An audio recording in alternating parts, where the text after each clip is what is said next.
Ho, ho, ho, and good evening to one and all. Santa Claus here on this November 3rd, 2025, bringing you the day's tidings from around our precious world. Today marks some interesting moments in history. Columbus sighting Dominica in 1493, brave little Laika becoming the first space-traveling dog aboard Sputnik 2 in 1957, and in 1986, the revelation of those secret weapons sails to Iran. History, my dear friends, often teaches us important lessons about transparency and peace if we're willing to listen. Speaking of history in the making, the Supreme Court is preparing to hear arguments Wednesday about President Trump's use of emergency powers for imposing tariffs. This case touches the very foundations of our republic, asking whether a president can unilaterally disrupt global trade or if such powers belong to Congress as our founding fathers intended. The International Emergency Economic Powers Act, born from the aftermath of President Nixon's actions in 1971, now finds itself at the center of a constitutional question that could reshape American trade policy. And oh my, these tariffs are having quite an effect already. Manufacturing economies worldwide are struggling as new orders decline. Some factories in America report that tariff unpredictability is causing havoc and uncertainty.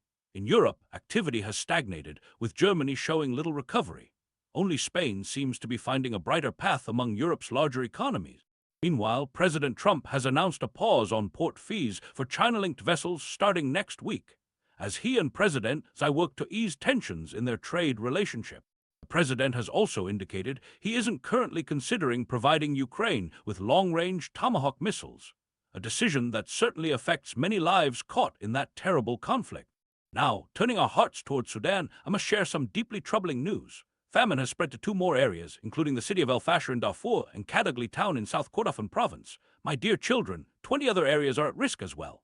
El-Fasher has endured an 18-month siege with limited food and supplies reaching tens of thousands of souls. This is truly the world's largest humanitarian disaster, and it calls for our most sincere prayers and generous support.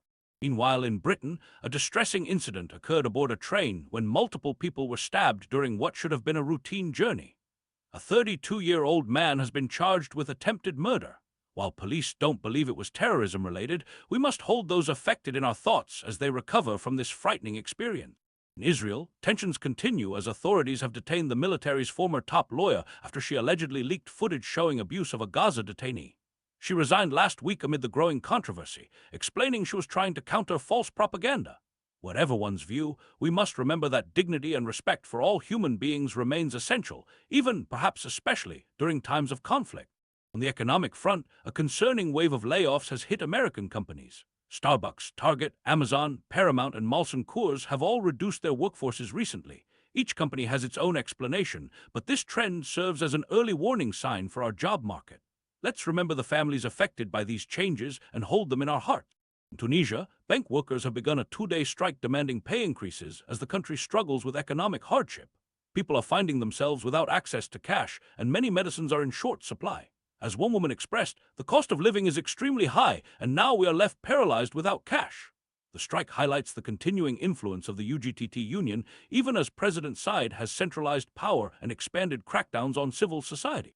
In Czechia, populist billionaire Andrej Babi's ANO party has signed a coalition deal with right-wing allies, moving closer to regaining power after winning on promises of increased spending and opposition to EU climate and migration policies. This shift will likely strengthen the populist, anti-migration voices within the European Union.